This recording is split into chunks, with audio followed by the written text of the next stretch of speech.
Grace hears the tires scream an instant before a mighty force slams her aside. She locks eyes with the horse that saved her, and nothing will ever be the same.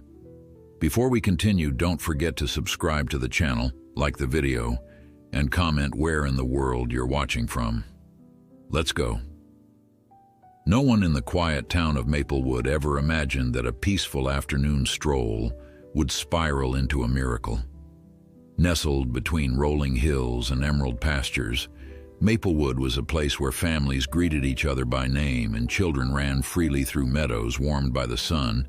It was the kind of place where folks left their doors unlocked and always had a pitcher of lemonade ready for wandering neighbors. But life, as it often does, had a surprise waiting. An event that would prove how love and loyalty can defy all odds, even when darkness looms. On the outskirts of town sat a modest farm belonging to the Campbell family. Their land was neither large nor prosperous, but it held enough for them to live comfortably. In one fenced paddock grazed Jupiter, a horse with a silvery mane that shimmered whenever he trotted under sunlight. He wasn't the fastest steed around, nor the most imposing, but to 9-year-old Grace Campbell, Jupiter was incomparable. She adored every inch of him, from the dusty sheen of his coat to the gentle, patient eyes that watched her from behind the old wooden rails. In turn, Jupiter recognized something pure in Grace. He had been shy with new people at first, perhaps haunted by a rougher past. But beneath her gentle voice and careful hands, he found a sense of security. Grace's routine was predictable. She'd bound off the school bus each afternoon, dash down the driveway, and head straight for Jupiter's paddock. No snack, no television. Nothing mattered until she greeted her beloved horse. From the way Jupiter would toss his head and paw the ground with excitement, it was clear he looked forward to seeing her just as much. Every now and then, Grace's older brother, Adam, would tease that she spent more time with Jupiter than with actual humans. She'd just grin, unoffended, and continue brushing Jupiter's mane. Yet, beneath the surface of these simple joys, there were stirrings of turmoil that no one in Maplewood could foresee. Construction crews had started work on a new highway just a few miles out, and rumors spread that traffic would soon cut through the once tranquil roads leading into town. Some families welcomed the prospect of faster travel, while others feared the accidents that might come with speeding cars and increased congestion. The Campbells, like most, reserved judgment, hoping Maplewood wouldn't lose its peaceful essence. One sunny Saturday, with the hum of construction in the distance, Grace led Jupiter out for a short walk down the gravel road that bordered the farm. She often did this when the day was mild, coaxing Jupiter to follow her along the fence line so he could nibble at patches of fresh grass. Adam trailed behind with his bicycle, half entertaining himself by popping wheelies and half watching over Grace, as a good older brother should. It was a typical afternoon. Mild sunshine, a gentle breeze, the faint smell of hay drifting from the barn. Nothing hinted at what would unfold. Grace was lost in thought, fussing with a stubborn knot in Jupiter's mane, when a shriek of tires shattered the air. Suddenly, a speeding car emerged from the bend, barreling down the gravel road far too fast for such a narrow stretch. It was as if time stretched out and condensed all at once. Adam shouted for Grace to move, but before she could even process his voice, the driver lost control, the vehicle swerving dangerously toward the very spot where Grace stood. In that heart-stopping instant, it wasn't Grace's scream or Adam's yell that cut through the terror. It was Jupiter. With a force and agility no one knew he possessed, Jupiter lunged forward, pushing Grace aside with his massive flank. The car's front bumper scraped the ground and fishtailed, missing the child by the slimmest margin. The impact that might have befallen Grace instead clobbered a stretch of fence and narrowly grazed Jupiter's shoulder. Splinters flew, dust rose. For a few seconds, chaos reigned.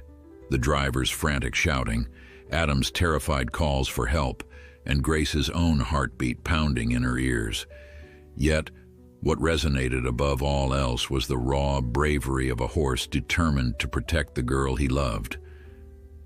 When the dust settled, Jupiter stood trembling but upright, a fresh scrape marring the gleam of his coat. Grace was sprawled on the grass, shaken though unhurt. Adam dropped his bike and dashed to her side, tears of relief streaming down his face as he confirmed she was okay. Grace, breath caught in her throat, reached a quivering hand toward Jupiter, afraid of what she might find. The horse's sides heaved with exertion, and his eyes were wide, but he was conscious. He lowered his head toward Grace as if to check on her. They were alive, both of them. Had Jupiter not intervened, no one dared imagine the outcome. The commotion drew the attention of neighbors who rushed to the scene. Someone called an ambulance. Someone else phoned the police. The driver, pale with shock, stumbled out of the car, stammering apologies. He admitted he'd lost control after taking the curve too fast. First responders arrived, checked Grace thoroughly, and found only minor bruises. Jupiter, however, had a deep laceration along his right shoulder, a consequence of clipping the car's side mirror. Concerned by the blood, Adam helped calm Jupiter while a family friend, Mrs. Davies, frantically tried to contact a local veterinarian. On that day, Maplewood collectively held its breath. Everyone who heard about the incident was stunned. For years, Jupiter had been the gentle horse in the pasture that only trotted around politely, never causing a fuss. Now he was hailed as a hero who had thrown himself into peril to save a child.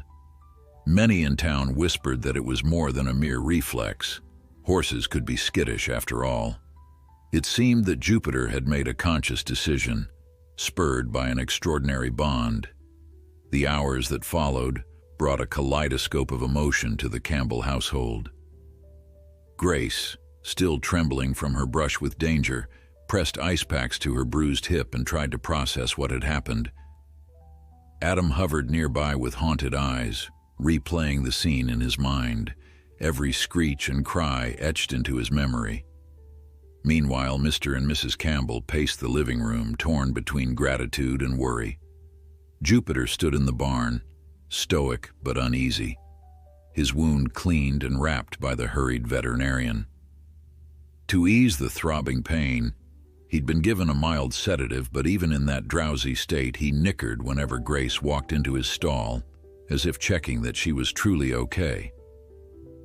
Word spread beyond Maplewood that a horse had saved a little girl from a runaway car. Journalists from nearby towns arrived, curious to hear the tale of a humble farm horse turned local legend. The Campbells, typically shy about public attention, found themselves fielding calls and visits from strangers who wanted to meet Jupiter or at least lay eyes on the paddock where everything took place.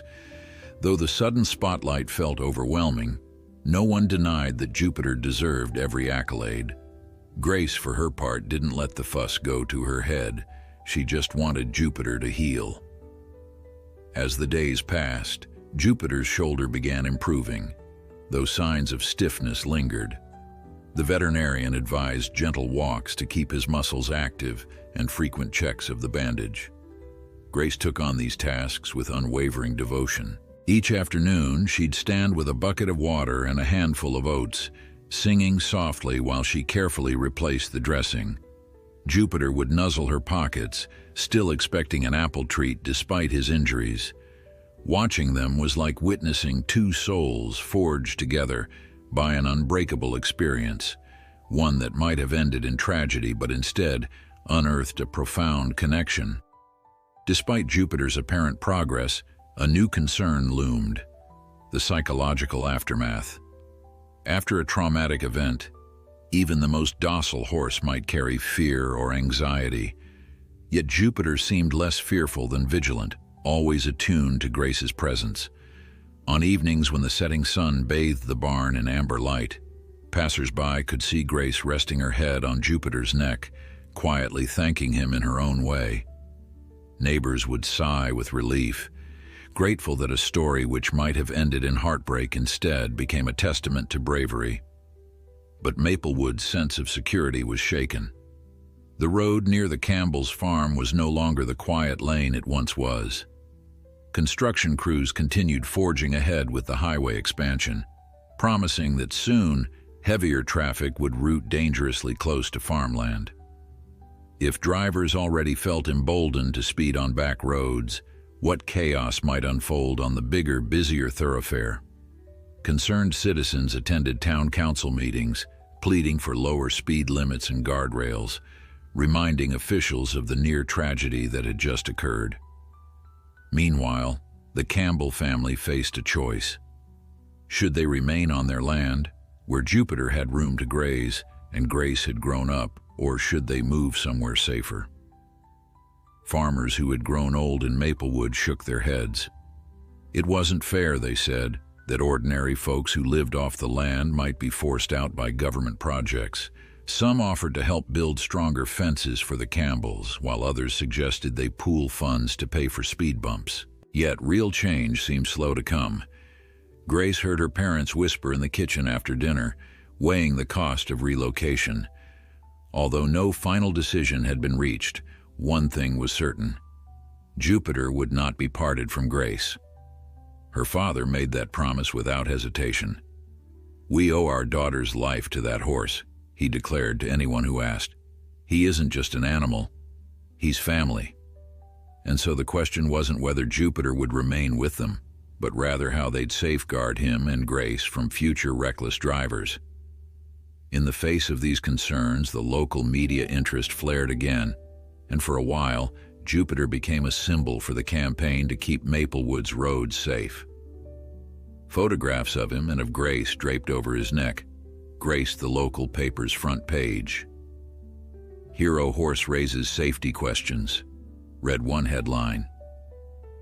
The coverage spurred lively discussions in the diner, the barber shop, and the library, with some folks praising Jupiter's courage and others musing on the expansion project's unstoppable pace. In the swirl of opinions, Grace tried to keep her focus on the horse who had saved her life.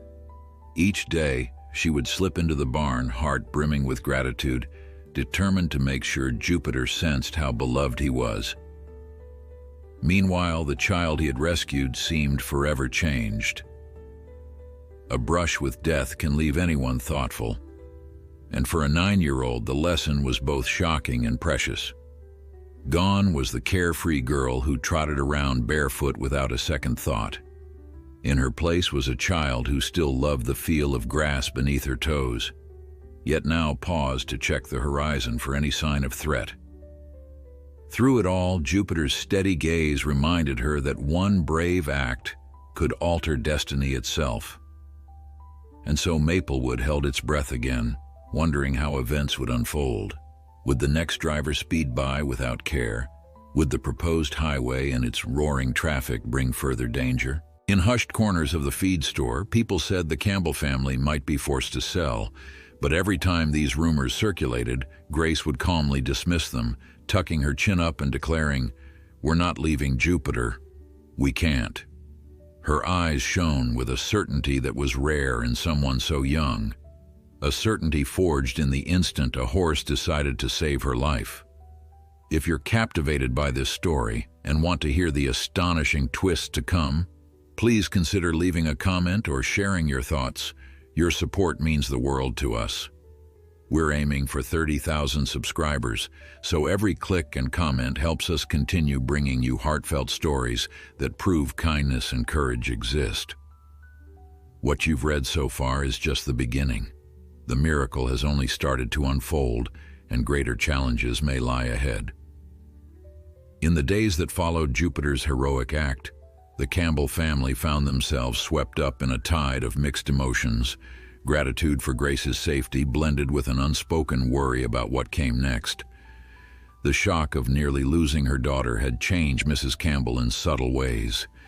She lingered at Grace's bedroom door each night, silently praying no fresh dangers lurked beyond their farm gates. Mr. Campbell, too, wore new lines on his forehead, as though weighed down by the question of how to keep his loved ones, and Jupiter, truly safe in a world that could be unkind. Yet whenever Grace patted Jupiter's neck or whispered to him in the barn, those concerns eased just a little. Love, it seemed, was a powerful salve. Still, the local paper's coverage of the accident kept interest high. Curious strangers drove along that back road to peer at the broken fence and the place where Jupiter had risked his life. Although the Campbells were cordial to visitors, they soon realized that not everyone came bearing kindness. One afternoon, a man in an expensive suit stepped onto their porch uninvited, introducing himself as a representative of a distant investor. He offered to purchase the property at a generous price, claiming he could spare them future headaches by absorbing the land and turning it into part of a commercial expansion. When Mr. Campbell politely declined, the man's smile hardened. He left his business card on the table and walked away, muttering under his breath that change was coming whether they liked it or not. News of the encounter alarmed Grace, who pressed her ear against the kitchen door that evening while her parents argued in low voices. She couldn't make out every word, but she understood enough. If bigger investors were circling, then the highway project loomed closer than ever.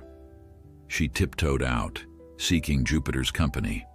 Slipping through the barn doors, she found him munching the last bits of hay. At the sound of her footsteps, he lifted his head and let out a soft whicker. Grace couldn't explain it, but she felt safer with him than anywhere else in the world, as though an invisible shield extended from his gentle heart to encompass her. She buried her face in Jupiter's mane, ignoring the prickle of straw against her cheeks. Meanwhile, Adam wrestled with guilt. He replayed the moment of the accident in his mind, how he'd shouted for Grace to move, how he had been too slow to snatch her away. Though he knew Jupiter's intervention had saved her, Adam couldn't banish the thought that he, as an older brother, should have done more. His parents insisted it wasn't his fault, but Adam found their reassurances hollow. Restless and preoccupied, he took long bike rides through the hills, returning with bruises and scratches earned from reckless stunts. He never said it aloud, yet the entire family sensed Adam's struggle. Jupiter, however, never appeared to hold anything against him. Each time Adam ventured into the paddock, the horse would flick his ears in greeting, as if letting him know no blame or anger lingered between them. Jupiter, for his part, healed slowly. The gash on his shoulder closed bit by bit under the veterinarian's care, leaving behind a faint scar that Grace traced gently with her fingertips. "I wish I could take your pain away," she murmured one afternoon as she swapped the old bandage for a fresh one. Jupiter gave a low rumble of acknowledgement, standing still as though determined to prove his patience. Outside, Maplewood's routine pressed on. People shopped, kids played, and committees debated whether or not a bigger highway would tear the community apart. The Campbells tried to do the same, fix fences, manage chores, and present a brave face. But no one could ignore the undercurrent of dread that snaked through each passing day. The tension rose further when official announcements confirmed that a new bypass was indeed slated for construction. Worst of all, the preliminary designs showed the road skimming right past the Campbell property line. Although several families organized protests at town hall meetings, decisions were seldom reversed once large corporations had staked their claims. Mrs. Campbell attended those meetings with set shoulders and trembling hands, leaving Grace and Adam in the care of their aunt. In front of the council, she recounted Jupiter's heroic deed, insisting that the farmland was too close for safe driving. She urged the council to reconsider speed limits and protective barriers. A few officials nodded sympathetically, but most responded with bland assurances that all concerns would be noted before finalizing the project. Shortly after one such meeting, Mrs. Campbell returned home pale and drained, hugging Grace a moment longer than usual. Mr. Campbell had stayed in town to review permits, and as evening fell, Grace heard the crunch of tires on gravel. She peeked out the window to see her father stepping from the truck, frowning at a thick folder pressed under his arm. He caught Grace's gaze and offered a half-hearted wave, but his eyes betrayed anxiety. Later, over a subdued dinner, he cleared his throat to speak. "We need to prepare for the worst," he began, voice subdued. "If the bypass goes through as planned, there'll be heavy traffic right near us. We can build a stronger fence, but we can't stop every danger." Grace froze with a forkful of peas in midair. She realized he was describing not only the threat to Jupiter, but to the entire family's livelihood. Mr. Campbell sighed and continued, "Some folks are selling their farms. Land prices are high, so maybe it's an option we need to consider. I'd never force the family away from here, but I need to be honest. We could leave Maplewood and find a safer place to raise you kids, a place where Jupiter can roam without worry." At these words, Grace felt a knot twist in her chest. She shook her head vehemently, tears brimming. "But Jupiter belongs here. You can't just sell everything." She swallowed the rest of her protest, overwhelmed by the possibility. No decision was made that night nor the next. Life continued in a twilight of uncertainty. Jupiter sensed it too. Though physically stronger, he displayed a restlessness whenever bulldozers or heavy trucks rumbled along the distant roads. At times, if a sudden burst of noise shattered the morning calm, he'd wheel around and snort, eyes wide with alarm. Grace would run to him, pressing her cheek against his neck, whispering, "You're safe, Jupiter. I'm here." Eventually, his breathing would slow, and he'd settle again. Yet Grace knew she couldn't shield him from every frightening sound. The world, it seemed, was changing too fast. One crisp afternoon, Grace decided to ride Jupiter for the first time since his injury. The veterinarian had cleared gentle exercise, and Grace hoped a short walk might help him rebuild confidence.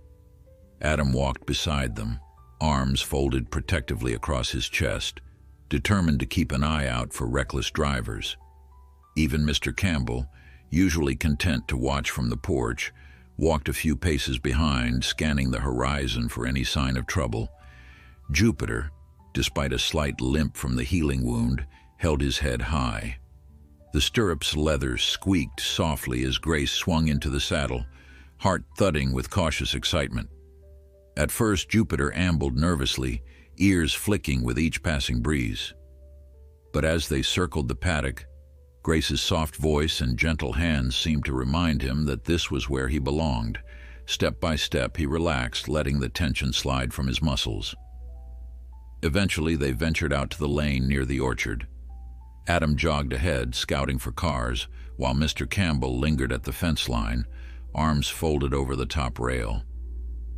The orchard path was quiet, the air redolent with apples rotting in the grass. Jupiter's hooves made soothing thuds as he walked in time with Grace's heartbeat. Then, in the distance, an engine roared. A pickup truck, new and powerful, rumbled into view. It wasn't speeding recklessly, yet the noise alone was enough to bring Jupiter's ears to attention. Grace could feel the sudden tightness in his body, and she leaned forward, murmuring, "Easy, boy, it's okay." Adam waved a cautionary hand at the driver, who slowed and passed with courtesy, giving the horse ample room. Even so, Jupiter shuddered and sidestepped, jostling Grace in the saddle. A bolt of anxiety shot through her, but she kept her seat.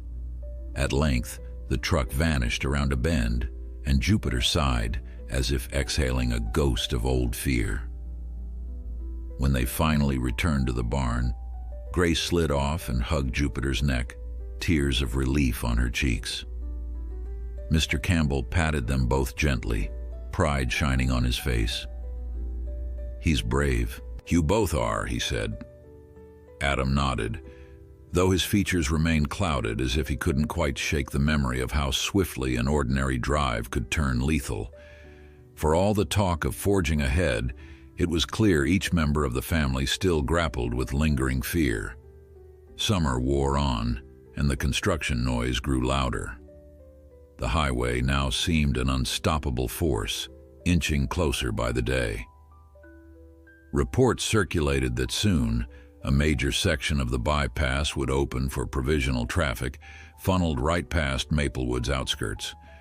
Letters to the state officials piled up, mostly ignored. People whispered that the farmland might plummet in value once the bypass fully opened, as no one would want to live so near the din of endless trucks. Still, the Campbells remained, uncertain whether to gamble on their beloved home or start over somewhere else. Throughout all these worries, Jupiter remained Grace's anchor, and she was his. Each evening she arrived in the barn with fresh carrots or apples, setting aside homework to spend an hour or two grooming and talking to him. Sometimes Adam joined, quietly lifting old bales of hay to help. Sometimes Mrs. Campbell came, her eyes distant yet softening at the sight of her daughter and the horse who'd saved her. Now and then, even Mr. Campbell stood in the barn doorway, arms crossed, a pensive look on his face.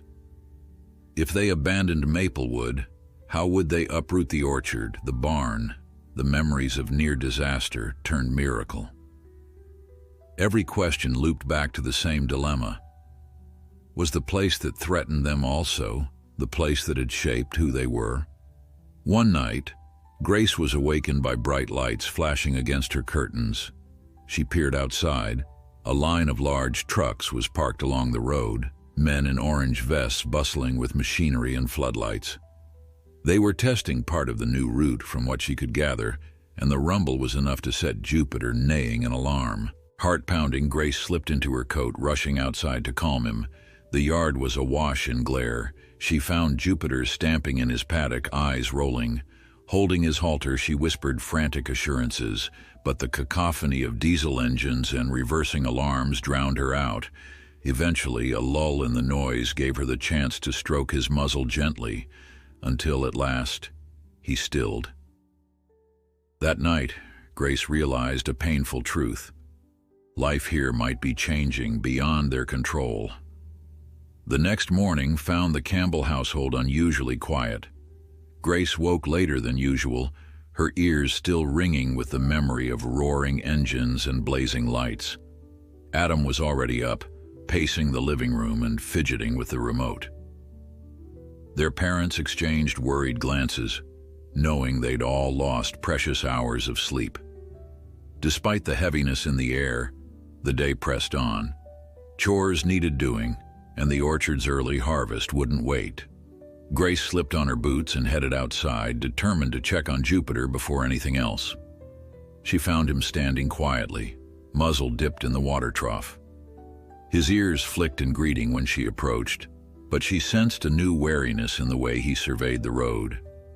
While Grace offered Jupiter a halved apple, Adam ambled over, hands shoved into his pockets. The nights, he muttered, would only get louder as the construction ramped up. Though the day was bright, a lingering gloom clung to them both. Still, Jupiter's calm presence was enough to ease some tension. Grace put a gentle hand on her brother's shoulder, telling him how sorry she was that he too had nightmares about the accident. Adam shrugged, trying to hide the shame he still felt, but there was gratitude in his eyes. The orchard beckoned, so the siblings set off with tools in hand, letting Jupiter graze in the paddock for a while as they turned their attention to the ripe fruit waiting to be collected. Between the rows of apple trees, conversation drifted to the dreaded highway. Adam recalled the new route's official opening. Grace winced, remembering the headlights that had turned their quiet farm into a spectacle the previous night. She asked him if he'd overheard more talk about selling the land. Adam didn't want to worry her, but honesty won out. Their father, Adam said, had started contacting real estate agents, gathering information. Grace's stomach twisted at the news. Was leaving Maplewood an inevitable reality? The orchard, the barn, Jupiter's paddock, every corner felt infused with memories, each one precious.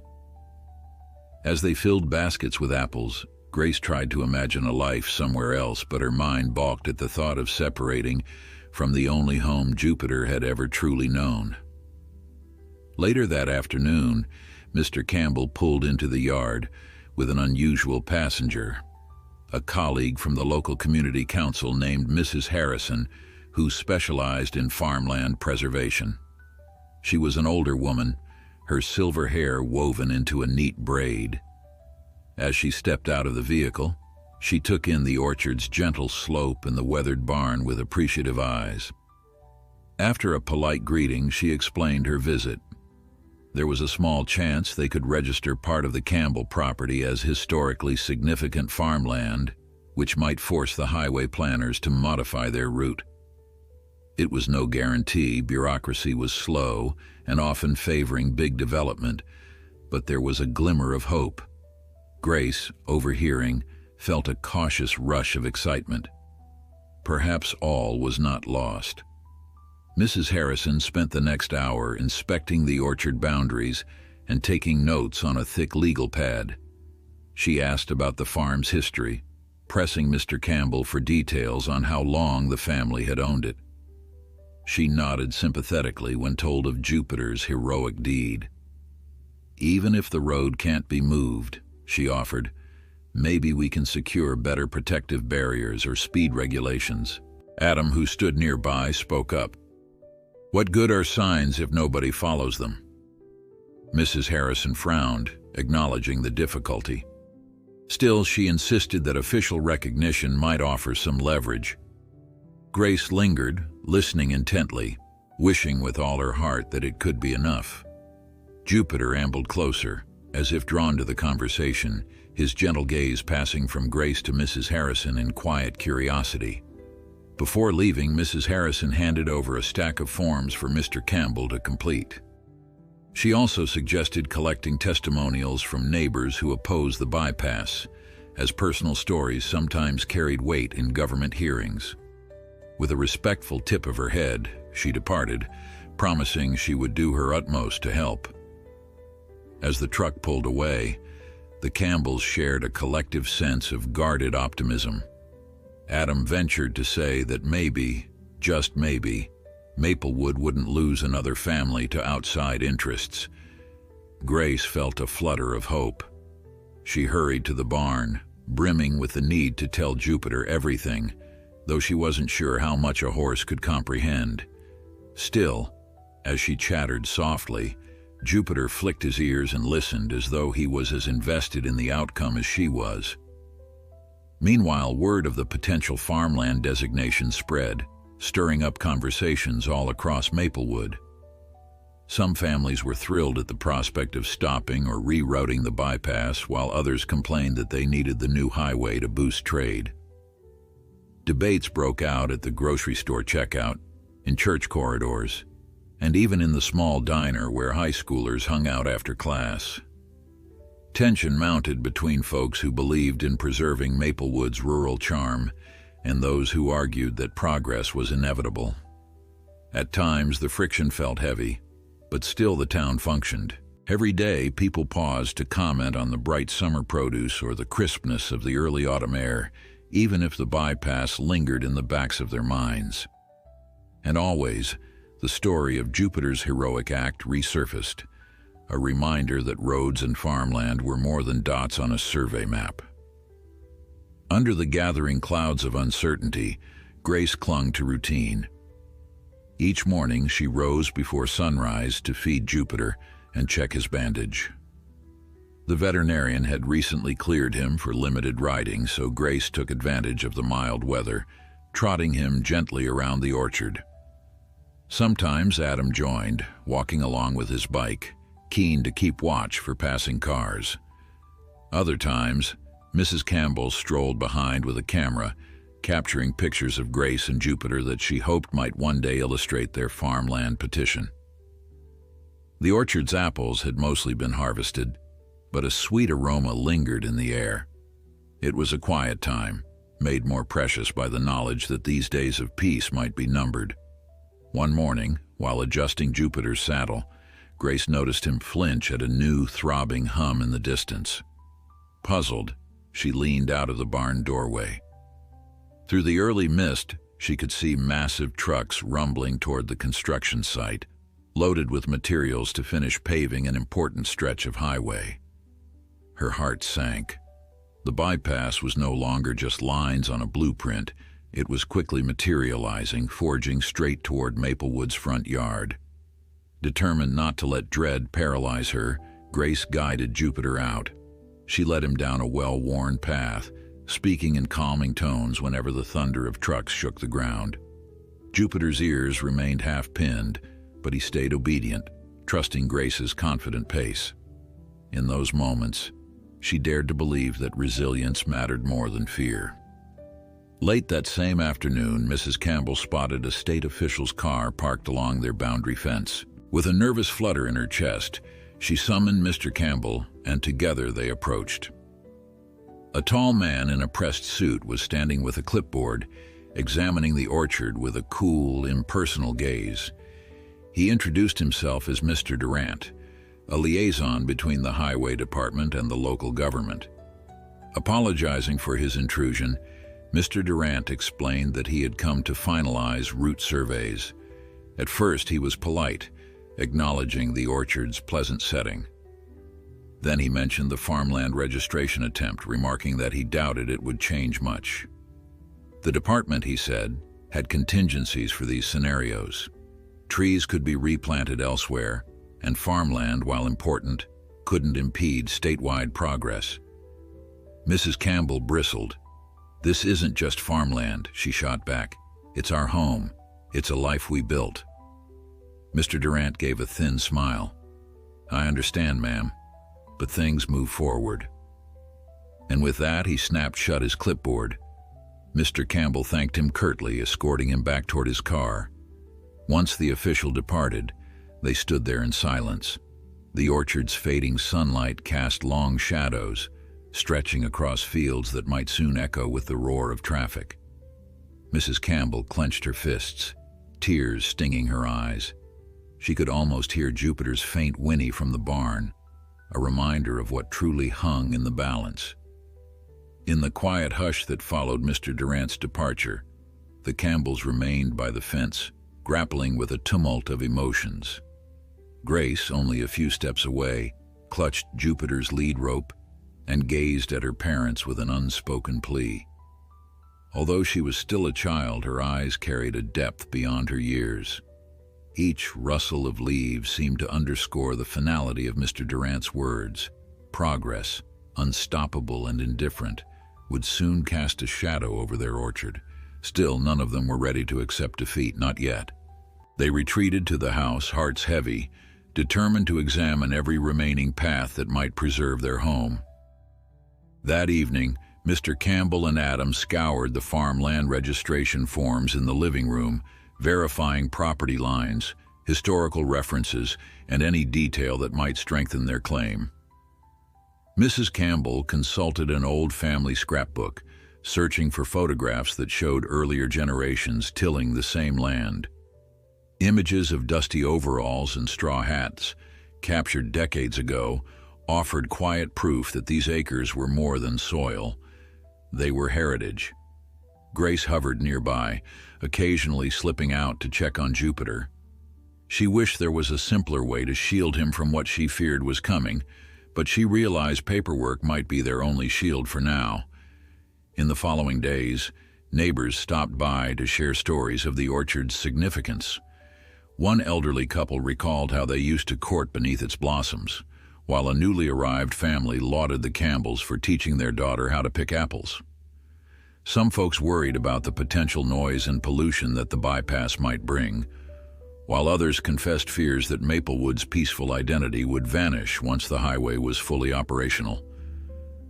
Standing amid piles of statements and letters, Mrs. Campbell felt a stirring of hope. Each account, she reasoned, could become another plank in the barricade against destructive change. Meanwhile, Jupiter's restlessness grew. He spooked at sudden clangs from the distant construction site and would pace the perimeter of his paddock whenever trucks rumbled by. Grace tried comforting him with soft words, but even her calming presence couldn't erase the tension that clung to the horizon like an ominous storm cloud. At times, Adam appeared with a carrot or sugar cube, attempting to distract Jupiter from the unsettled air. Yet each passing day brought more machinery, deeper excavations, and a creeping sense that their small corner of the world was shrinking beneath the weight of industrial ambition. Late one afternoon, Mrs. Harrison returned with news that the council would hold a special hearing in 2 weeks. She advised the Campbells to gather as many supporters as possible. The hearing, she explained, might be their last chance to argue for farmland preservation before final route permits were issued. Her voice quivered with urgency. If they failed to sway the council, the orchard could be sliced off by a ramp or worse, overshadowed by towering concrete. Grace found herself trembling with both nerves and determination. She remembered Jupiter's braveness in that life-threatening moment, convinced that she could be just as brave now. Spurred by this fleeting opportunity, the Campbell family worked around the clock. Grace helped sort through photographs to present as visual evidence, while Adam compiled typed statements from friends in the community. Mrs. Campbell drafted a heartfelt letter detailing Jupiter's rescue of Grace, illustrating how farmland wasn't just about crops but about the lives entwined with each field. Mr. Campbell reached out to reporters, hoping the local media might extend sympathy. With each envelope sealed and each phone call made, they inched closer to the hearing, praying that sincerity and history would triumph over bureaucratic apathy. Throughout these frantic preparations, Grace never neglected Jupiter's care. Every evening, she brushed his coat until it shone, reciting bits of her family's orchard tales as if to soothe both her own anxiety and his. Jupiter listened, his gentle eyes reflecting her turmoil, but his warm breath against her arm told her she wasn't alone. On nights when the clamor of construction grew especially loud, she rose from bed and tiptoed outside with a lantern to check on him. Sometimes she found him trembling, ears pinned back at the glare of headlights. Over and over she repeated the same promise: "We're trying our best to protect you." As the hearing date approached, the hush of Maplewood broke under a surge of anxious conversation. Flyers appeared on bulletin boards downtown, urging citizens to attend and share their views. Some local farmers publicly supported the Campbells, while a faction of townspeople argued that any delay in the highway's completion would harm Maplewood's future economic growth. Tempers flared in the diner where longtime residents clashed with new arrivals who preferred more direct routes to the city. In the midst of these disputes, Grace noticed something extraordinary. Jupiter had become a silent emblem of their struggle, a living reminder of what was at stake. The day of the hearing dawned cloudy and cool, as if the skies themselves anticipated a momentous clash. The Campbells rose early. With trembling hands, Mrs. Campbell placed her compiled documents in a sturdy leather folder. Mr. Campbell loaded the car, including a final batch of letters from supporters. Grace wore her best dress, feeling uncharacteristically stiff and nervous. She yearned to stay behind with Jupiter, but she knew she had a part to play. Adam, quiet and somber, adjusted his tie in the mirror, determined to project confidence he didn't fully feel. Together they climbed into the car and set off. At Town Hall, a crowd had formed outside the modest brick building, signs reading, "Preserve Maplewood," and "Farmers Before Freeways" bobbed among the gathering. Across the courtyard, another group held placards urging progress, claiming the highway would inject new life into local businesses. Tension rippled through the air like electricity before a storm. When the doors opened, the crowd funneled into an austere meeting room. Wooden benches lined the walls, and at the front sat a panel of council members, including the mayor. Mr. Keisher Durant, the official who had visited the orchard, was stationed at one side with the highway's engineering team. His gaze slid over the Campbells with fleeting recognition. Mrs. Harrison began the proceedings, outlining the farmland preservation petition. Then, one by one, supporters for the orchard stepped forward. Elderly neighbors recalled picking apples with their grandchildren. A local teacher spoke of field trips that taught students about sustainable agriculture. Each testimony underscored how the orchard connected Maplewood's past to its future, fostering values that highways could not replace. When it was time for the Campbells, Mrs. Campbell delivered her argument firmly, though her voice trembled. She spoke of Jupiter's loyalty, weaving that miracle rescue into a broader narrative of how land, animals, and people formed an unbreakable tapestry of home. After an hour of passionate pleas, Mr. Durant rose to present the Highway Department's position. He conceded the orchard's sentimental value, but stressed the project's significance for regional travel efficiency. Charts and projected statistics glowed on a screen, touting shorter travel times and potential economic gains. His tone was respectful, yet his arguments reduced the land to an obstacle. Council members asked pointed questions, inquiring whether alternative routes existed. Mr. Durant deflected, claiming the current plan was the only financially viable option. Finally, the mayor announced a brief recess. The audience erupted in hushed conversation. Grace found her parents' hands, squeezing them tight, her gaze darting toward the windows. She was thinking about Jupiter, wondering if a few words in a stuffy room could truly shield him from the unstoppable weight of progress. In that moment, though, Grace felt a quiet spark of conviction.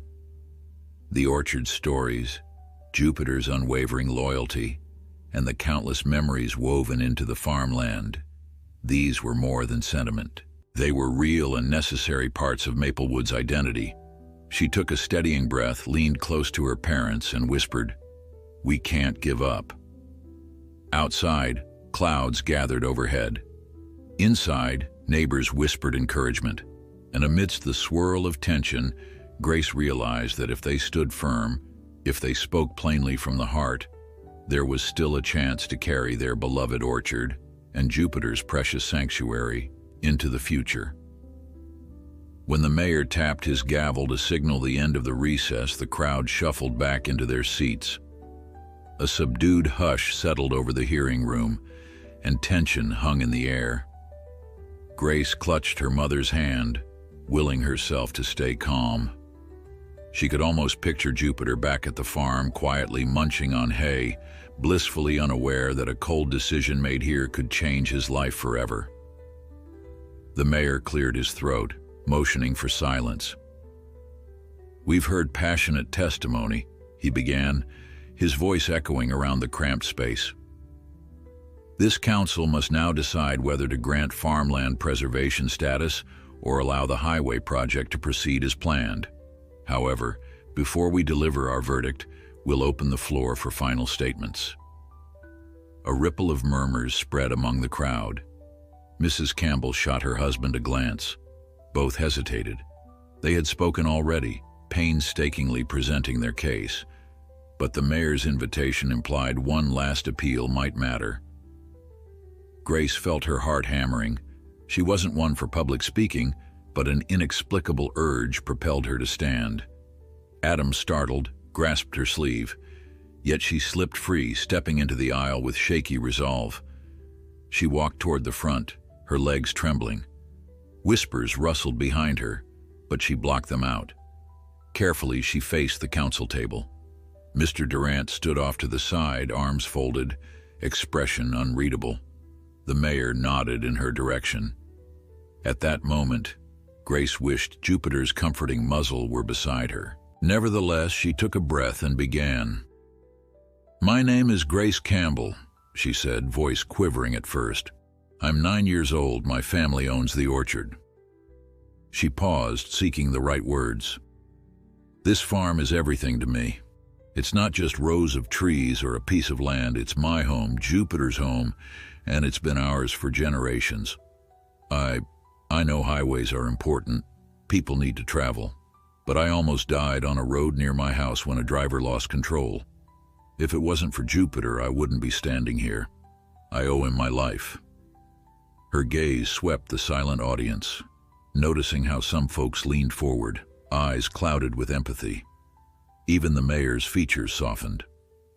Grace continued, steadying her voice.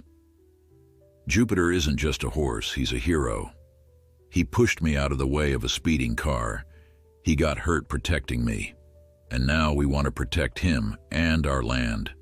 If the bypass comes too close, we could lose more than trees. We could lose the peace we share, our sense of safety, our bond. Her voice faltered, but she pushed on. She clasped her small hands together, knuckles whitening. Please, she concluded, turning toward the panel. Find a way to keep Maplewood's farmland safe. People like my family shouldn't have to leave just because someone else wants a faster route. We need your help. We need you to care about more than numbers. Thank you. Silence followed, broken only by the shuffle of a camera lens capturing the moment. Then a lone clap echoed from the back of the hall. Others joined in, and soon a gentle applause filled the room. Grace exhaled, relief mingling with nervous aftershocks. The mayor tapped his gavel lightly to restore order, then thanked her with a nod. On shaky legs, she returned to her seat. Mrs. Campbell put an arm around her, eyes brimming with pride. The council called for a brief deliberation, retreating into a side chamber. The crowd was instructed to wait. Conversation sparked again, louder now. Some praised Grace's courage, others worried about whether heartfelt words could truly shift government plans. But in that swirl of chatter, a new optimism flickered. Even Adam's tight expression eased, his resentment at the situation softening into admiration for his sister. After an agonizing half hour, the mayor and council returned. The scrape of chairs signaled everyone's attention. Clearing his throat, the mayor leaned forward. Firstly, we want to recognize the sincerity displayed by the citizens of Maplewood, he began. The stories we heard remind us that a highway isn't just asphalt. It impacts lives and communities. However, we must balance local concerns with broader needs. Mrs. Campbell gripped Mr. Campbell's arm. Grace held her breath. The mayor continued, "We've decided to table the final vote until next month's scheduled council meeting. In the meantime, we'll request an independent review to assess the feasibility of rerouting. Furthermore, we will accept the application for farmland preservation under provisional status. This means that until a final determination is made, no construction work can proceed on your orchard, but we can't promise more than that yet." A collective sigh spread through the hall, relief tinged with uncertainty. It wasn't a full victory, but it wasn't an outright defeat. Grace heard her mother utter a quiet, "Thank God." People patted the Campbells on the back. Mrs. Harrison approached, a faint smile illuminating her face. "Provisional status gives us time," she murmured, "enough to strengthen your case. Don't lose heart." Mr. Durant stood near the door, conferring with the engineers. He glanced over at the Campbells, his expression neutral, then resumed talking. From the way he occasionally pointed to a map, it was clear the highway department wouldn't simply vanish. They had their own agenda, determined and well-funded. Outside, a cool breeze greeted everyone. The late afternoon sun slanted through clouds, painting the street in pale gold. Reporters hustled for interviews, cornering Mrs. Campbell and peppering her with questions about how it felt to have the orchard's fate in limbo. She answered politely, refusing to fan the flames of controversy. Grace found herself ushered into the background, overshadowed by the swirl of grown-ups. Adam tapped her shoulder, lifting his eyebrows in a silent question. "Ready to go?" She nodded. Together they slipped away from the press and found their father, who hurried them to the car. On the drive home, the family digested the news. Adam asked if tabling the decision was just a delay tactic. Mr. Campbell admitted that sometimes councils used indecision as a strategy, hoping people would grow tired of fighting. Mrs. Campbell refused to see it that way. "We have a glimmer of hope," she insisted. "We have time to prove how important this land is. With that, we can try to shift the tide." Grace clutched the seatbelt, quietly replaying her own speech in her mind. She felt exhausted, emotionally drained, but also proud. Jupiter had saved her life once, and now, maybe her words had inched closer to saving his. Back at the farm, Jupiter greeted them with a gentle neigh. He trotted to the fence, ears forward, as though expecting news. Grace hurried over, pressing her face against his muzzle. "We bought ourselves some time," she whispered. "We'll keep fighting." Jupiter let out a warm breath, blinking in the golden light, and for a moment, everything felt right in the world. The orchard rustled gently, as if exhaling a sigh of relief.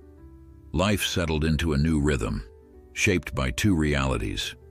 The orchard remained in limbo, and the bypass continued forging onward, though it skirted around the orchard's boundary. At night, trucks worked on alternate sections. Some days the rumble drew close enough that Jupiter would tilt his head warily.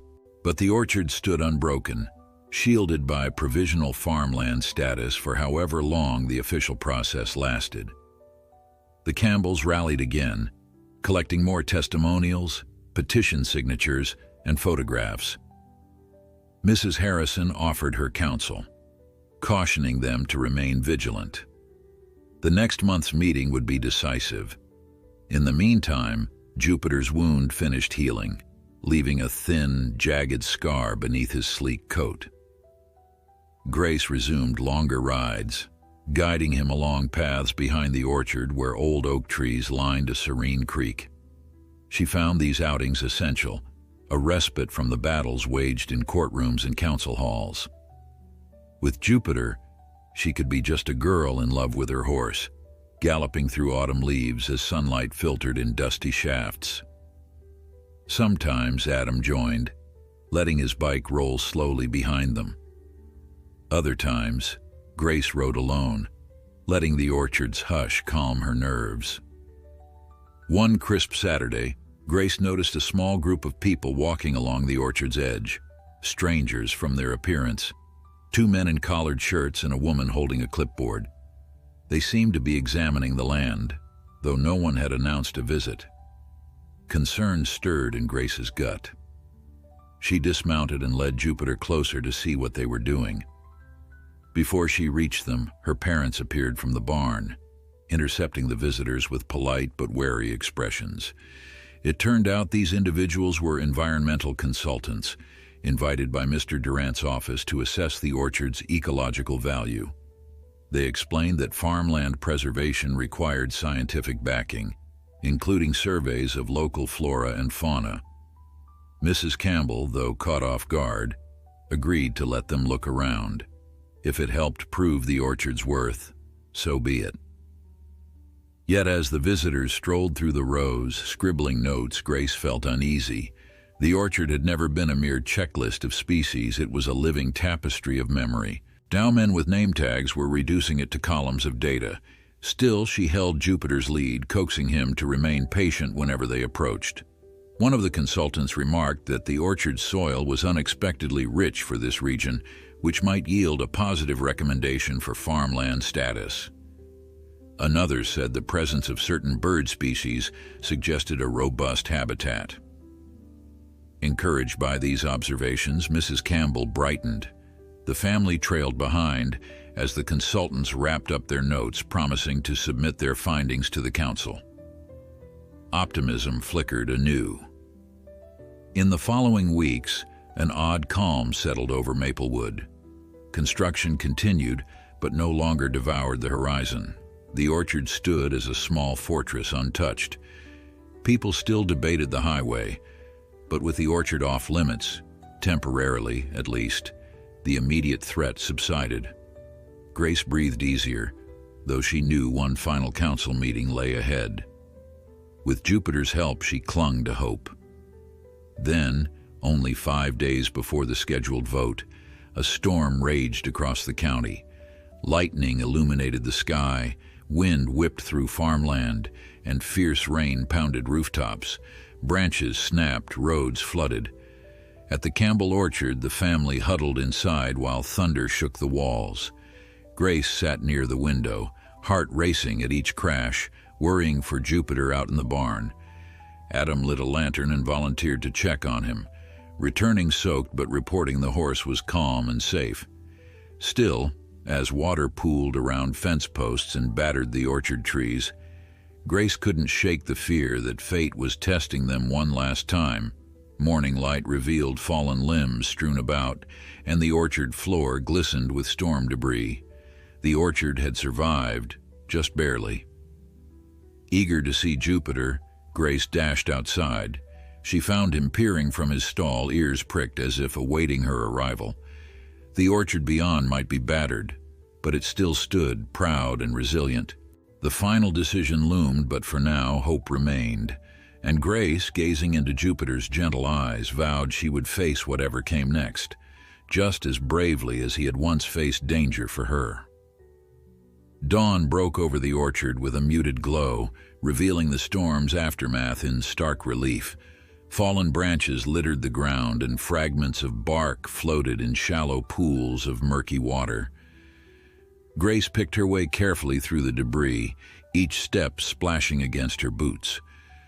A heavy hush hung in the air, as though the land itself were catching its breath after such a tempestuous night. The battered trees still stood, albeit with limbs bent under the weight of drenched leaves. She paused near the barn, pressing her palm to the weathered boards that had shielded Jupiter from the storm's wrath. The horse poked his nose out, uttering a soft whinny of greeting. Gently, Grace stroked his muzzle. Despite the orchard's disarray, they'd been spared true disaster, and that realization brought her a measure of relief. By mid-morning, Adam joined Grace in clearing the orchard paths. He carried a rake and a determined expression, taking care not to slip on the sodden ground. Together, they scooped loose leaves into piles and dragged away broken boughs. Water dripped steadily from every surface, conjuring the scent of damp earth and fresh pine. Although their arms quickly grew sore, they pushed on, buoyed by the knowledge that the orchard's well-being depended on every twig removed. From time to time, they exchanged glances full of unspoken concern. The council's final vote loomed just a few days away, and no one knew if the orchard's provisional protection would last. Adam paused under a half-splintered branch, recalling how close they'd come to losing everything. His jaw set. One way or another, they had to hold on. After lunch, Mr. Campbell emerged from the house with a clipboard of notes and maps tucked beneath his arm. He explained he needed to verify property markers, especially after the storm. Grace and Adam accompanied him, winding through rows of apple trees that stretched behind the barn. Despite the orchard's ragged appearance, the siblings noticed patches of beauty, droplets glittering on leaves, a bird chirping from the highest branch. Their father paused every so often to jot down details or hammer a stake into loosened soil. Grace could sense the weight of his worry in the way his shoulders slumped. The hearing was days away, and if they couldn't prove the orchard's significance, everything hinged on a fickle council's mercy. Each hammer blow rang out like a plea for the land to be heard. As dusk approached, the family gathered in the kitchen. Mrs. Campbell prepared a hearty stew, determined to keep their energy up for the struggle ahead. Steam fogged the windows, revealing a world outside tinted gray and still saturated from the storm. Over dinner, they discussed strategies for the upcoming hearing.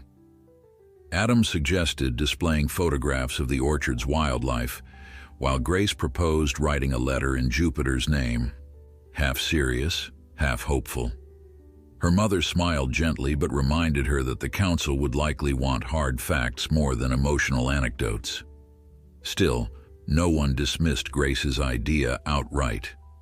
They knew how deeply Jupiter's story resonated with people, and perhaps hearts could be swayed by a reminder that progress should protect, not just pave over, the vulnerable. Hope flickered around the table, fragile yet determined. That night, while rain pattered softly on the roof, Grace crept outside with a flashlight in hand. She found Jupiter dozing in his stall, his ears flicking at her approach.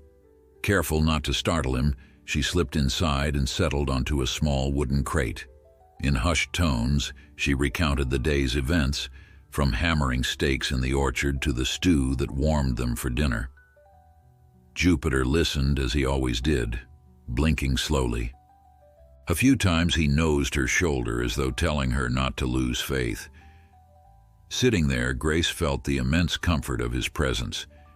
She realized that no matter how uncertain the next council meeting might be, she had something unbreakable, a bond with this horse that had once saved her life. For his sake, she would keep fighting. Morning arrived with fresh vigor. The Campbells woke early, dividing tasks. Mr. Campbell wrote emails to distant relatives who might offer testimonials, Mrs. Campbell contacted local reporters, and Adam tackled orchard cleanup. Grace, itching to be useful, volunteered to deliver flyers around Maplewood, reminding neighbors of the council's final vote. After saddling Jupiter, she folded the printed sheets into her backpack and set off at a steady trot. The sky was still streaked with faint clouds, but sunlight broke through in patches, dappling the farmland in gold.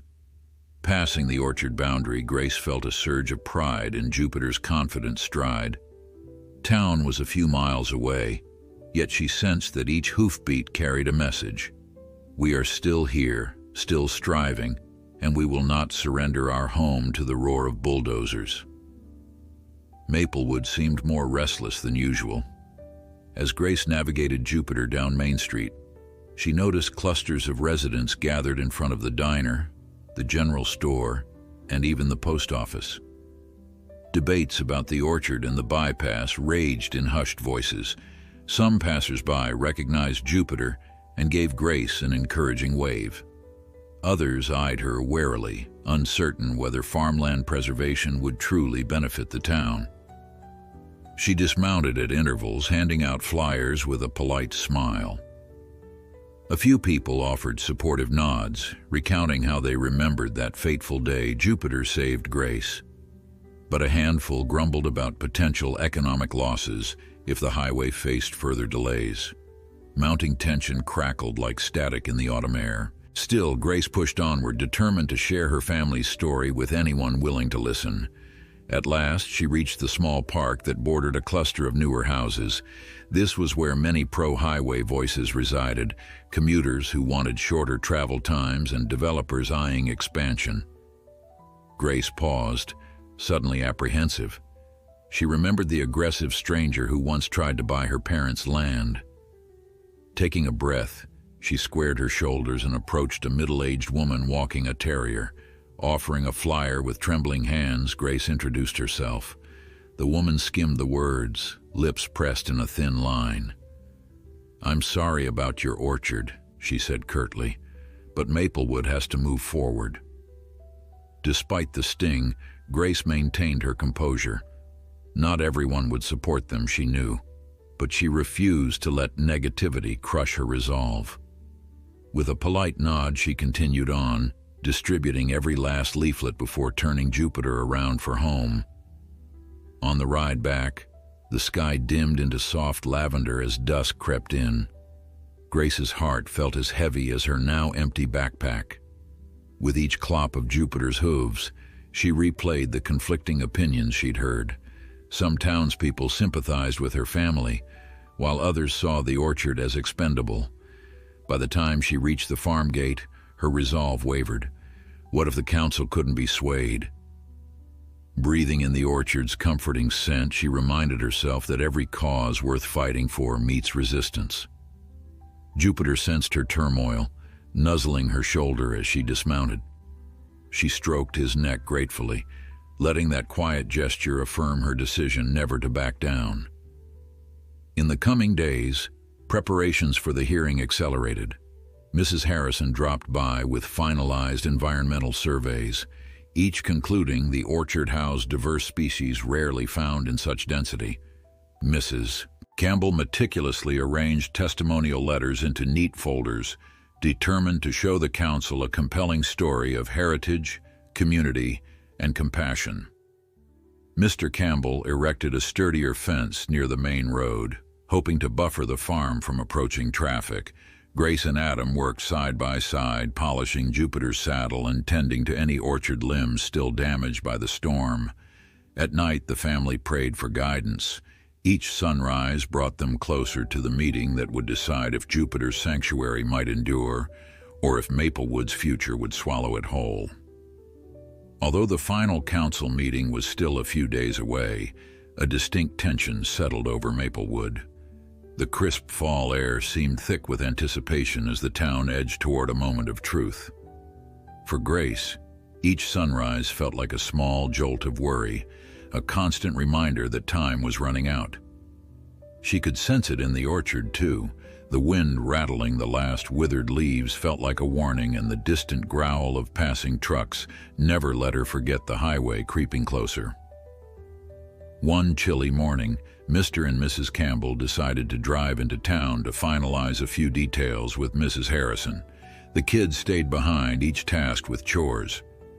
Adam busied himself clearing a line of fallen branches at the orchard's edge, where the ground dipped into a little swale.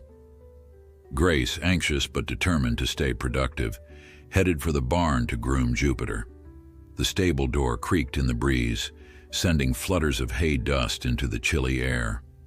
Jupiter greeted her with a low nicker, bobbing his head as if to say, "Here you are at last." "Hey, buddy," she murmured, running a stiff bristled brush along his flank. "We've got just a few more days before the council meets again. Everyone's working so hard. I think they might finally understand why we have to save this place." Jupiter flicked an ear, standing calmly as she brushed away bits of dust. For a while, the simple rhythm soothed her, letting her forget the pressure building outside. She let the bristles glide across his coat, hoping she could brush away her fears just as easily. But the hush didn't last. Without warning, a sharp clatter echoed from the orchard's boundary, followed by frantic shouts. Grace's heart lurched. Dropping the brush, she dashed through the barn doors and into the crisp light. Adam's voice rang out, "Hey, stop! What do you think you're doing?" She raced toward the fence, only to see two figures scrambling away through a cluster of bushes. One wore a dark jacket, the other had a baseball cap pulled low. Both disappeared fast, leaving the orchard's boundary fence in disarray. Several boards had been deliberately smashed, and a sign that read "Protected Farmland" lay trampled in the grass. Adam stood there panting, his rake still in hand, eyes blazing with anger and confusion. "I caught them ripping the sign off," he gasped, nodding at the shattered planks. "They saw me and bolted." Grace's pulse hammered. Who would do something like that? The orchard might be controversial in town, but blatant vandalism felt like a new low. Crouching beside the broken sign, she traced the jagged edges, worry flooding her. Was this just teenage mischief, or had someone who opposed farmland preservation taken drastic action? The siblings exchanged looks. Uncertainty mingled with outrage in Adam's expression, and Grace felt her stomach coil. "We have to tell Mom and Dad," she said. Adam nodded, swallowing hard. He carefully picked up the broken sign, while Grace retrieved a stray piece of wood from the fence. Together they headed back, deciding they'd wait for their parents to return, rather than calling them mid-errand. Meanwhile, they secured the opening with spare boards, not wanting Jupiter wandering too close to the road or risking another nighttime scare. They spent the next hour in uneasy silence. Adam hammered nails to brace the temporary fix, and Grace gathered scattered tools, her mind whirling with suspicions. Could the people who wanted the bypass done quickly be resorting to intimidation? Or maybe it was some rowdy kids with no real motive beyond destroying property. Either way, the orchard suddenly felt vulnerable in a way she hadn't experienced before. Even Jupiter seemed jittery, pacing near the paddock's edge, ears pricked at any rustle in the undergrowth. When Mr. and Mrs. Campbell finally pulled into the driveway, Grace and Adam wasted no time explaining. Their parents' faces fell, anger evident in the way Mr. Campbell clenched his jaw. Mrs. Campbell knelt to examine the broken sign, dismay crossing her features. "We'll call the sheriff," she decided. "Let them know what happened. We can't just ignore this." She paused, her gaze drifting around the orchard's perimeter. "I hate to think our neighbors would sink to vandalism, but we need to be cautious." Mr. Campbell dialed the station while Adam and Grace described the intruders again, though they'd seen little besides silhouettes. A deputy arrived within the hour to file a report. He strolled the orchard with careful steps, taking photos of the damage. "Hard to say who did this," he remarked, tucking his notepad away. "But with the vote coming up, tensions are high. Could be a scare tactic." He shrugged apologetically, then promised to keep an eye on the area. Before leaving, he recommended the Campbells add motion sensors or lighting near their boundary fence. As he drove off, a heavier sense of unease settled among them. That night, the family gathered around the dining table. The broken sign leaned against a corner of the room, a silent reminder of the day's shock. Mrs. Campbell sighed wearily. "I don't like where this is headed," she admitted, rubbing her temples. "If people are desperate enough to damage property, who knows what else they might do?" Mr. Campbell drummed his fingers on the table, exchanging a worried glance with his wife. "Let's take precautions," he said. "We can hang a bright floodlight by the barn, maybe install a camera. We'll lock Jupiter in the stable at night." At the mention of Jupiter, Grace's heart tightened. It angered her that a horse so gentle now had to be locked away like a secret. The orchard had always been open, a place for friends and neighbors. Fences served to keep animals safe, not to guard against intruders. Yet she understood the necessity. Safety had to come first. Over the next 2 days, they followed through on those plans, though it felt strange and unsettling. Mr. Campbell borrowed a camera from a friend, rigging it to a makeshift post near the orchard's entrance. Adam worked with him to install a motion sensor that would trigger a floodlight if anyone approached after dusk. The orchard glowed oddly at night now, and Jupiter seemed restless with the increased brightness, often stomping his hooves in the stable. Grace spent extra time comforting him, apologizing for the changes. She whispered that once the council meeting passed, maybe life could return to normal. Finally, the day before the decisive council session arrived. The Campbells woke before dawn to gather their compiled documents, photos, and petitions one more time. Mrs. Harrison planned to meet them at the orchard that afternoon for a final review. Over breakfast, tension weighed heavily on their conversation. Adam stared at his cereal as if it might hold an answer. Mr. Campbell quietly passed a plate of toast to Grace, who forced herself to eat despite the nervous knots in her stomach. Promptly at noon, Mrs. Harrison drove up, accompanied by a local news reporter who wanted an on-site perspective. They greeted the family with polite smiles, though the reporter's cameraman wasted no time filming the orchard. Grace found herself feeling oddly self-conscious. What if she stumbled over her words when asked a question? Yet she reminded herself that the orchard's beauty alone was a statement, one that might resonate with the public. Mrs. Harrison led them through the final talking points: the orchard's historical significance, environmental surveys, testimonies, and Jupiter's rescue story. "You've done all you can," she said kindly. "Now it's in the council's hands, but I believe in your cause." As the reporter began interviewing Mr. and Mrs. Campbell, Grace edged away with Adam, stepping over to Jupiter's paddock. The horse lifted his head, ears flicking toward them. Grace could feel the tension in Adam's stance. He exhaled slowly.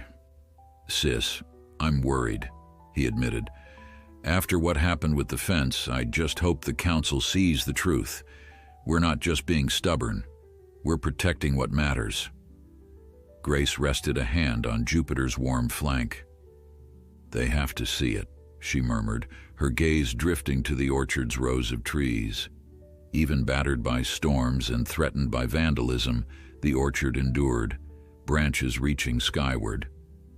"Remember how Dad said home is more than a place? It's the memories, the living things that share it. That's what we're fighting for. Jupiter understands." She patted the horse's neck, recalling how he'd once bravely saved her. If an animal could sense the value of life, surely the council could too. Late that evening, the family performed one last check around the orchard, verifying the camera's battery and the floodlight's range. All seemed secure. No more broken boards or silhouettes lurking. Though the tension hadn't eased, no further disturbances marred the property that night. Inside, suitcases and files stood ready by the door, as if the Campbells were preparing for a journey rather than a meeting. In a way, it felt like the final leg of a quest, one that began with Jupiter's act of heroism and was now spiraling toward a conclusion none of them could predict. Before bed, Grace slipped into the barn, lantern in hand. Jupiter leaned over his stall door, calm but watchful. She stroked his nose, letting the old wooden stall bars press against her arm. "Tomorrow's the day," she whispered. "We'll stand up for you in our home. Keep us in your thoughts, okay?" Jupiter let out a soft rumble, almost like an encouraging hush. Grace smiled, heart pounding at the enormity of what awaited them. Then, with an ache she couldn't name, she left Jupiter tucked safely in his stall. Outside, night air prickled her cheeks, and the orchard lay still under a canvas of stars. Each branch cast a silhouette against the moonlit sky. Somewhere in the distance, the faint hum of traffic drifted on the breeze, a reminder of how close the highway already was. Tomorrow, the council would render its verdict. And in that verdict, the Campbells' future, and Jupiter's, would be decided. Dawn arrived with a hush, signaling the day the Campbells had both dreaded and anticipated. Grace awoke to an oppressive tightness in her chest, as though she could sense the orchard holding its breath in sympathy. Her parents were already up, finishing last-minute preparations by the dim glow of the kitchen light. Documents, photographs, and neatly labeled folders lay in neat rows on the table. Today, at last, the council would cast their final vote on farmland preservation. Outside, a weak sun struggled to break through the morning haze, reflecting the Campbells' own uncertainty. Grace slipped on her boots in silence, determined to start her day by checking on Jupiter. The barn felt warm and safe compared to the chilly wind raking across the fields. She found Jupiter awake, ears pricked forward, as though he too understood the significance of this morning. She gently stroked his muzzle, murmuring, "Wish us luck today, boy." Jupiter nudged her sleeve softly, a silent endorsement that carried more reassurance than any speech. Adam entered soon after, carrying a thermos of hot chocolate that their mother had prepared. His eyes were shadowed with restless sleep, yet a spark of determination burned there. "We should load everything soon," he said quietly. "Mom wants to get to town early and set up." Grace nodded, pressing her cheek to Jupiter's velvety neck one last time before following her brother. Outside, the air smelled of damp earth and leaves. A swirl of wind scattered a handful of fallen branches near the orchard boundary, reminding them of the vandalism that had marred their fence just days before. Adam tossed the broken bits into a wheelbarrow with a tight-lipped frown. He glanced at the newly installed motion sensor that had deterred further trespassers, grateful but uneasy. Time was short, and the final confrontation with the council loomed like a silent storm on the horizon. Soon, the family's truck was packed. Boxes of documents, poster boards featuring orchard photos, a cooler of sandwiches for a long day, and the ever-present folder highlighting Jupiter's heroic act. Mrs. Campbell double-checked every item, pausing occasionally to smooth the corners of a worn photograph depicting the orchard from decades ago. She recalled how her grandparents had cherished these very rows of apple trees, forging a livelihood from the soil. "All set?" Mr. Campbell asked, leaning against the driver's door. She exhaled and nodded, her gaze lingering on the sunlit orchard. Adam and Grace climbed into the back seat, each carrying their private swirl of anxiety. As the truck rolled down the gravel driveway, Grace spotted Jupiter watching from behind the fence. The pang in her heart reminded her why they had to succeed. Losing the orchard meant losing the spirit that bound them all together. They arrived at the town hall to find it bustling with people. News vans had parked along the curb and community members milled about, some clutching homemade signs. Grace could scarcely believe how much attention the orchard's fate had drawn. Spotting Mrs. Harrison near the entrance, they hurried over, arms laden with displays. "We'll set up inside," she told them, guiding them past the murmuring crowd. The interior of the hall hummed with tension. Rows of chairs faced a raised platform where the mayor and council members would soon preside. Adam helped Mr. Campbell arrange posters depicting scenic orchard vistas. Mrs. Campbell laid out letters from neighbors who supported farmland preservation. Grace, hands shaking, organized the folder containing her own statement, including photographs of Jupiter and the orchard's family history. Outside, more voices gathered, waiting to see if Maplewood's identity would be preserved or transformed. When the session finally began, the mayor's gavel tapped for silence, and a hush settled. One by one, citizens approached the podium, each given a few minutes to speak. Some recounted childhood memories of picking apples in the orchard, while others lamented the possibility of losing Maplewood's rural charm. A handful supported the bypass, arguing that local businesses and commuters needed faster, more direct routes. The tension spiked whenever farmland preservation clashed with pleas for modern infrastructure. Grace swallowed hard, feeling her pulse race. Eventually, the Campbells were called forward. Mr. Campbell spoke first, calmly outlining the orchard's historical roots and the environmental surveys indicating a rich habitat. Mrs. Campbell followed, describing the significance of community ties and the orchard's role in teaching younger generations about stewardship. Then, with a nod from her mother, Grace stepped up, her hands trembling around her notes. She inhaled slowly, recalling how Jupiter had once saved her from a speeding car. With that memory burning bright, she spoke of gratitude and duty, gratitude for the orchard's sheltering embrace and a duty to protect it for future families. Her voice wavered at first, but steadied as she described standing beneath apple blossoms each spring, hearing the hum of bees, feeling the gentle hush of farmland that had nurtured generations. The orchard, she insisted, was more than a patch of land. It was a testament to perseverance. Tears pricked the corners of her eyes when she mentioned Jupiter, his scarred shoulder proof of how precarious life could be near unsafe roads. A few murmurs rippled through the audience, and even a council member leaned forward. Grace finished with a plea for empathy, urging them to weigh progress against the intangible worth of home. Applause rose, tentatively at first, then swelled as neighbors, reporters, and townsfolk acknowledged the depth of her appeal. The mayor tapped his gavel for order, though his own eyes held a glimmer of compassion. Taking a moment to compose themselves, the council thanked the Campbells and moved on to the next speaker, a business owner who favored the bypass. He insisted that Maplewood needed a bigger commercial draw, citing traffic and growth potential. Yet his arguments, steeped in numbers and charts, contrasted starkly with Grace's heartfelt plea. A charged debate followed, as council members peppered him with questions about the orchard's intangible value. Meanwhile, Grace and her family returned to their seats, hearts pounding. Mrs. Campbell squeezed Grace's shoulder in silent pride. For a sliver of time, it felt as though sincerity might tip the scales toward preserving the orchard's gentle legacy. Deliberations stretched into the afternoon. Several more speakers approached, each representing a different facet of Maplewood's dilemma.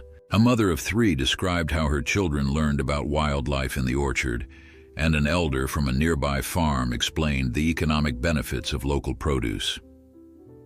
On the pro-bypass side, a developer highlighted potential revenue from increased tourism. By late afternoon, murmurs of impatience swept the room. The council signaled a final break before delivering their verdict. People streamed into the lobby, voices a crescendo of hope and unease. Grace stood with Adam near a battered vending machine, neither hungry nor able to sit still. "It's almost over," Adam whispered, scanning the swirl of anxious faces. Grace nodded, feeling her heart flutter. She found herself thinking of Jupiter, his unwavering steadiness, and hoped she'd find the same strength in these final moments. When the gavel sounded once more, everyone hurried back inside. Tension coiled in the air as the mayor called the session to order. "We have weighed every argument," he declared, scanning the packed room. "Now this council must render its final decision." A collective breath held. Next to Grace, Mrs. Campbell closed her eyes, gripping a photograph of Jupiter. The mayor took a folded paper from the clerk and read aloud, voice echoing against paneled walls. For one heartbeat, Grace's mind flashed to the orchard's dappled sunbeams, to the warm breath of a horse that had saved her. Then the verdict came, shaping Maplewood's destiny, and the fate of a humble family farm that, for better or worse, had touched every heart with its quiet and resonant story of hope. The mayor's announcement held everyone rapt. It seemed the entire hall forgot to breathe as he carefully unfolded the paper in his hands, casting brief glances at the council members arranged on either side. Grace's heart felt like it might pound right out of her chest. If the orchard was granted full preservation status, construction on that segment of highway would be forced to reroute or at least implement major changes. If it wasn't, the provisional protection would dissolve and the Campbells could soon find bulldozers at their very doorstep. She clenched her fists around the hem of her sweater, praying silently for a miracle. "We, the Maplewood Council," the mayor began, "have considered each testimony, reviewed the historical and environmental evidence, and weighed the community's economic needs. This decision has been reached by majority vote, reflecting the belief that while growth is important, so is the preservation of local heritage. Therefore, effective immediately, the orchard belonging to the Campbell family is awarded permanent farmland preservation status." An astonished hush followed, then erupted into cheers. Grace gasped, tears spilling down her cheeks as relief swelled inside her. Mrs. Campbell let out an audible sob of gratitude, burying her face against her husband's shoulder, while Adam pumped his fist in silent triumph. Shouts of congratulations rose from corners of the hall, people clapping vigorously, but the mayor wasn't finished. He tapped his gavel for order, continuing, "However, due to existing commitments, sections of the bypass will still proceed around Maplewood's outskirts. The orchard's perimeter must be maintained with safety measures, and a smaller access road may be constructed for local traffic. We understand this is a compromise, yet we feel it safeguards both Maplewood's historic farmland and the broader goals of infrastructure." While the rest of the statement included technical details, Grace scarcely heard. Her mind spun with the single truth: the orchard was saved. The orchard would remain intact, and the farmland's new status would protect it legally from forced removal or destruction. Traffic might still pass nearby, but at least Jupiter would not be fenced in by towering highway ramps, nor would centuries-old apple trees be leveled. It wasn't a perfect scenario, but it meant hope. It meant the world. Soon reporters thronged the Campbells, microphones extended and cameras rolling. Mrs. Campbell, eyes damp and shining, thanked everyone who'd lent their voices. "It was a community effort," she told them. "So many people stood up for farmland, and for us." Mr. Campbell offered a more reserved but heartfelt statement, admitting relief and a sense of responsibility to honor the orchard's newfound protected status. The noise in the hall swelled, with neighbors patting their backs and shaking hands while a few dissenters muttered about delays and extra costs.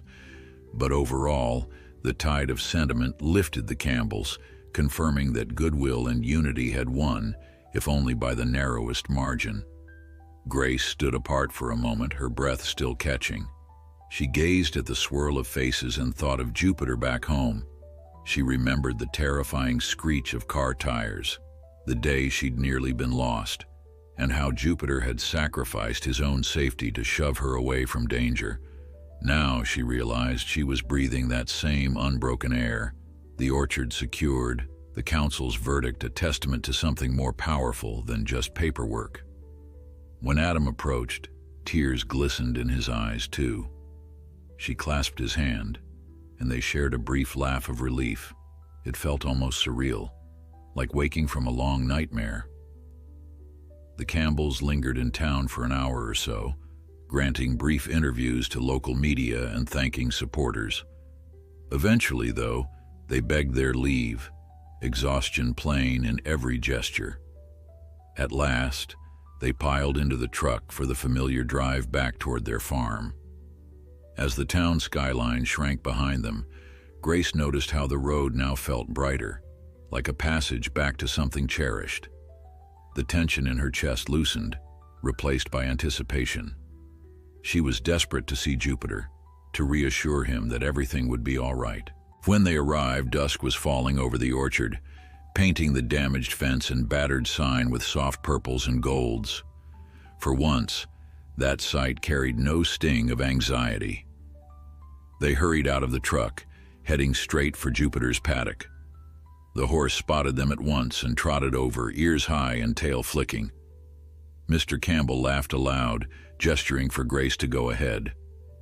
Without hesitation, she flung her arms around Jupiter's neck, inhaling the warm, familiar scent of hay and horsehair. "You're safe," she breathed against his mane. "We did it, Jupiter. We're staying home." Mrs. Campbell and Adam leaned on the fence, watching the tender moment with shining eyes.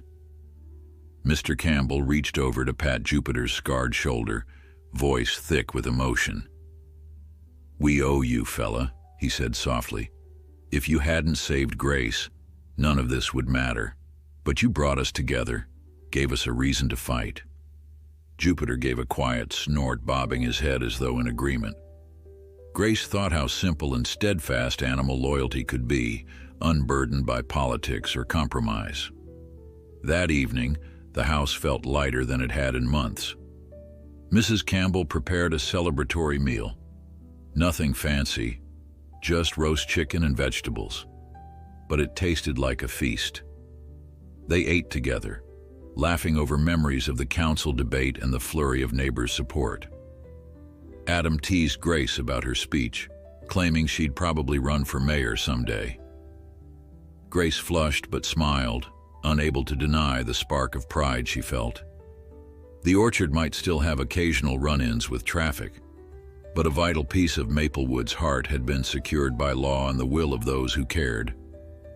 As the night deepened, the family stood on the porch, gazing at the orchard silhouetted against a clear sky. Stars twinkled, and the glow from their newly installed floodlight cast gentle illumination on fence posts. No doubt the bypass would continue in the distance, humming with modern life. But at least within these boundaries, the orchard would remain. Grace closed her eyes, letting the calm wash over her. It felt like a benediction, a reminder that in the face of adversity, small acts of courage, like Jupiter's heroic intervention, could ripple outward and shape a kinder future. Over the next few weeks, the rhythm of farm life settled into a routine again. The orchard wore the last vestiges of autumn color, and though it looked a little worn from storms, hope thrived in every corner. Workers arrived to reinforce safety barriers along the boundary, a requirement from the council's compromise. At first, the Campbells watched warily, but it turned out the crew was polite, mindful of preserving the orchard's character. They planted shrubs and erected low barriers where the orchard edged near the main road, ensuring that future traffic wouldn't pose the same risk that almost claimed Grace's life. Meanwhile, Jupiter relished long days of grazing beneath golden leaves, his scar a faint reminder of past danger. Grace resumed her rides, guiding him through familiar trails without the knot of fear that once haunted her. And whenever she encountered distant rumbles from the bypass construction, she soothed Jupiter with gentle pats, whispering, "We're okay now." While cars and trucks might thunder past Maplewood's outskirts, the orchard stood as a haven. One crisp morning, Mr. Campbell and Adam tackled repair work on the fence damaged by vandals. After finishing, they installed a fresh wooden sign proclaiming, "Preserved farmland, established 1892, home of Campbell Orchard." Grace insisted they add a smaller plaque honoring Jupiter for his role in saving her life. So just beneath the orchard name, a metal plate read, "In gratitude to our hero horse Jupiter, whose courage reminds us that every life is worth protecting." Seeing it shine in the sunlight brought fresh tears to Grace's eyes. She realized how one moment of bravery could spark a chain reaction, leading an entire community to rally for what mattered most. Word of the orchard's victory continued to trickle through Maplewood. Some folks who had sided with the bypass grew quieter, but most accepted the council's decision, respecting the orchard's newly acquired status. A few even confessed relief. They didn't want Maplewood overrun by highways anyway. Life, it seemed, preferred a balanced path, weaving progress and tradition together into a tapestry both flawed and unexpectedly beautiful. Though the bypass eventually opened, bringing faster routes for travelers, Maplewood retained its gentle charm. Visitors started stopping by the orchard again, drawn by local news stories and a desire to experience the peaceful farmland firsthand. Mr. and Mrs. Campbell found themselves giving mini-tours, explaining the orchard's heritage, and occasionally pointing out Jupiter's paddock if asked about the horse who'd become a quiet celebrity. Grace thrived in that new light too, sometimes leading children around to pet Jupiter, his patient gaze reflecting acceptance of all who came in friendship. In the end, the orchard's preservation wasn't just a legal victory. It was an affirmation that compassion and determination could rewrite the future. Each new day brought fresh possibilities. Sometimes, Grace caught Adam smiling more readily, free from the guilt that once shadowed him after the accident. Sometimes, her parents snuck out at dawn to sip coffee under the orchard's trees, marveling at how close they'd come to losing it all. Yet their bond was stronger now, fortified by a hardship overcome. Standing in that orchard, as sunlight filtered through leaves, Grace knew she would carry this story inside her forever. Jupiter's sacrifice, the town's debate, and the council's ultimate ruling had all converged into a testament. Home could be defended, and hope could prevail, as long as one believed fiercely enough to stand up and fight. Rain from a late autumn shower tapped softly on the barn's roof, a gentle percussion that lulled Jupiter into a serene doze. Grace, crouched beside his stall, brushed damp leaves from her boots. Though the orchard was no longer under threat, she still found herself drawn here each twilight, content to linger in the calm. A month had passed since the council awarded the orchard its permanent protection. The bypass now wound its way at a respectful distance, carrying the hum of passing trucks that once loomed so fearfully. Yet within the barn, life felt blessedly unchanged, sheltered by a bond stronger than any highway. Outside, Maplewood carried on with quiet resilience, adjusting to the new reality of expanded roads without surrendering its character. Shops bustled with familiar faces and neighbors waved from porches, still lined with pumpkins and fall flowers. More out-of-towners ventured through, sometimes stopping to snap photos of the orchard sign, as if drawn by the story of a horse who saved a child. Still, the orchard's daily rhythms continued as they always had. Grace helped her father gather windfall apples for cider, while Adam handled chores, feeling less weighed down by the guilt that once clung to him like a shadow. In this season of change, the orchard revealed its final show of color. Crimson and gold leaves clung stubbornly to branches, scattering in whirls whenever the breeze kicked up.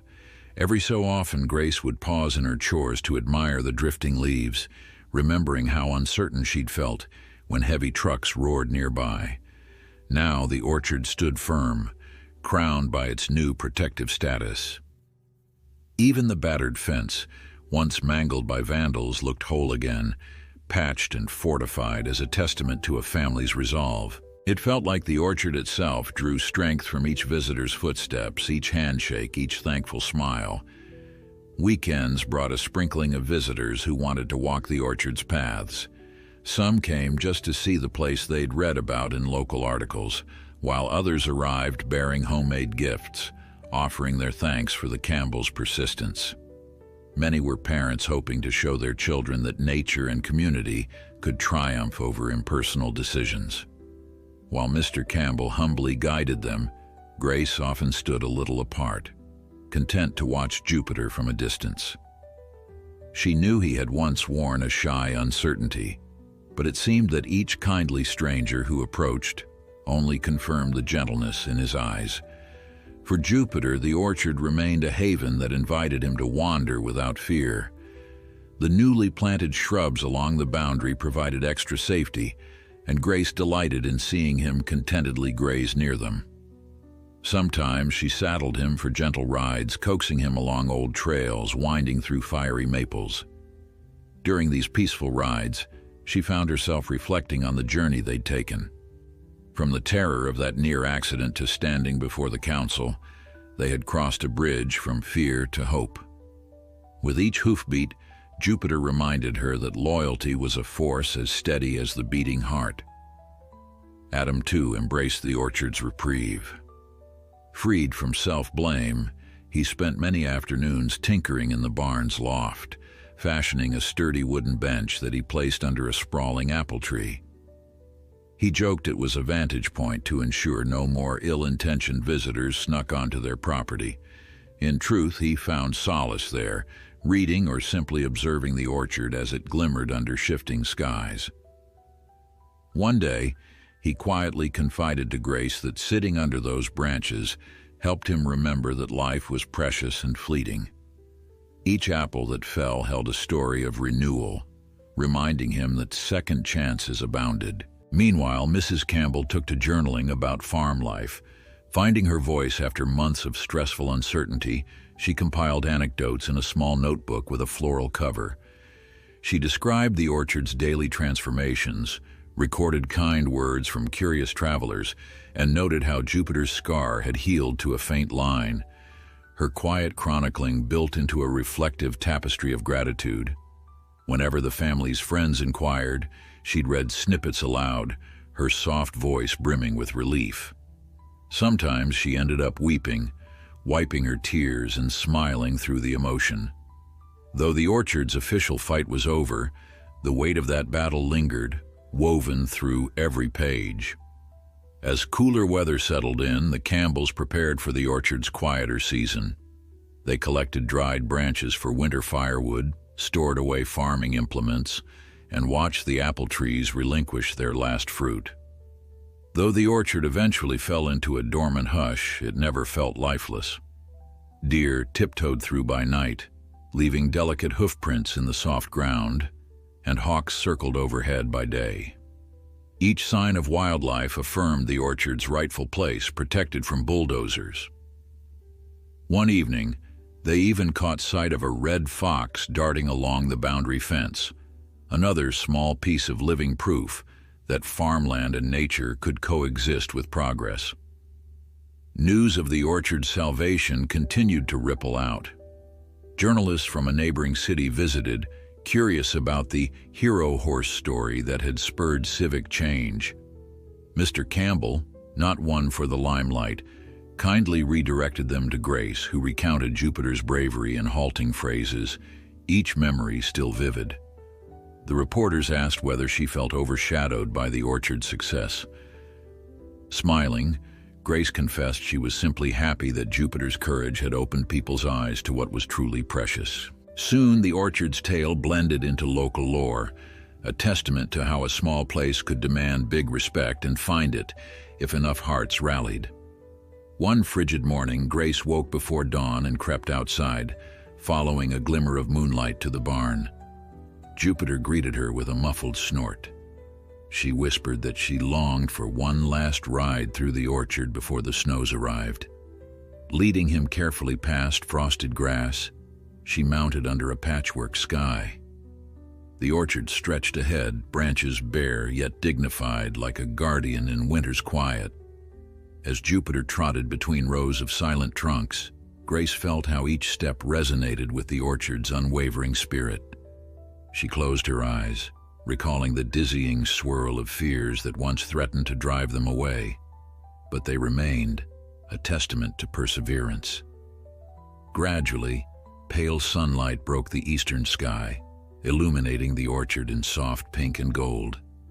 The hush of dawn enveloped them, a peaceful acceptance that yes, time would continue and changes would come, but the orchard's core was safe.